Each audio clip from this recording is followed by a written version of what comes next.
नमस्कार दोस्तों, स्वागत है आपका SFN न्यूज़ में। दोस्तों बात करेंगे आज की दिन भर की बड़ी खबरों के बारे में। दोस्तों पहली बड़ी खबर में आपको बताएंगे कि गाजा छोड़ने का इकलौता रास्ता खुला।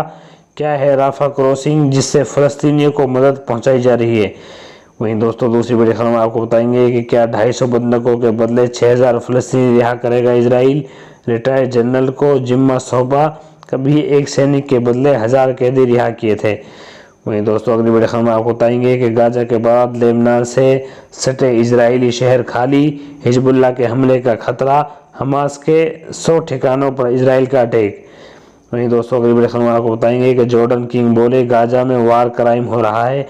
कहा इजराइल को कभी जिम्मेदार नहीं ठहराया गया।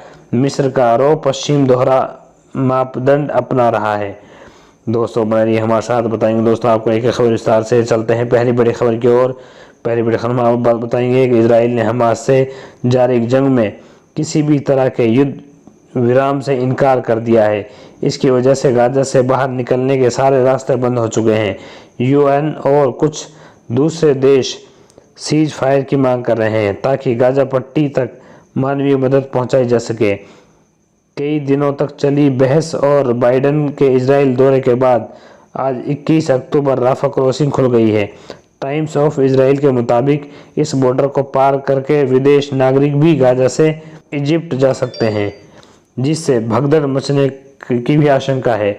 फिलहाल इस रास्ते से सिर्फ 200 ट्रकों के जरिए बमबारी में बेघर हुए लोगों तक मदद पहुंचाई जाएगी। वहीं दोस्तों अगली बड़ी खबर की ओर। अगली बड़ी खबर में बात करेंगे कि हमास ने दावा किया है कि 200 से 250 बंधक उसकी कैद में हैं। ये सभी अलग अलग देशों से हैं। इनमें से 200 बंधक इजरायली हमले में मारे गए हैं। अब इन बंधकों को छुड़ाने के लिए हमास ने इजराइल की जेल में बंद 6000 फ़लस्तीनी कैदियों की रिहाई की मांग की है। इसके बाद से कई देश बंधकों को छोड़ने की कोशिश कर रहे हैं। हालांकि इजराइल हमास जंग को देखते हुए सभी के मन में कोई सवाल जैसा असल में कितने लोग हमास की कैद में हैं, यानी बताए गए हैं आंकड़ों से ज़्यादा कैदी हो सकते हैं। क्या हमास इन बंधकों को मानव ढाल की तरह इस्तेमाल करेगा? हमास इन बंधकों को कैसे रिहा करेगा भी या नहीं। वहीं दोस्तों अगली बड़ी खबर की ओर। अगली बड़ी खबर में दोस्तों बताएंगे कि इजराइल और हमास के बीच जंग का आज 15वां दिन है। गाजा में तो इजराइल की बमबारी जारी है, पर लेबनान से नया फ्रंट खुलने का खतरा बढ़ गया है। बॉर्डर पर इजराइल सेना और मिलिशियन ग्रुप हिजबुल्लाह की एक्टिविटी बढ़ गई है। इजराइल ने दोस्तों लेबनान सीमा से सटे शहर खाली करवा लिए हैं। हालात को देखते हुए राजधानी बेरूत में अमेरिका और ब्रिटेन के दूतावास ने अपनी नागरिकों को जल्द देश छोड़ने की एडवाइजरी जारी कर दी है। वहीं दोस्तों अगली बड़ी खबर की ओर। अगली बड़ी खबर में बात करेंगे इजराइल हमास जंग रुकवाने के लिए मिस्र में आज बैठक हुई।